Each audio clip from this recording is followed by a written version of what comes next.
That's some of the driest known to men. The landscape is unforgiving and relentless. Some of the harshest conditions in the world.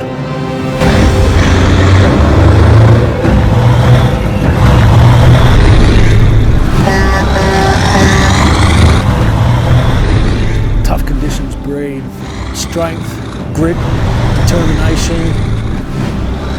I've been knocked over many times. I've been able to hone my craft, and Drizabone and Mack Trucks, they've been honing their craft for well over a century.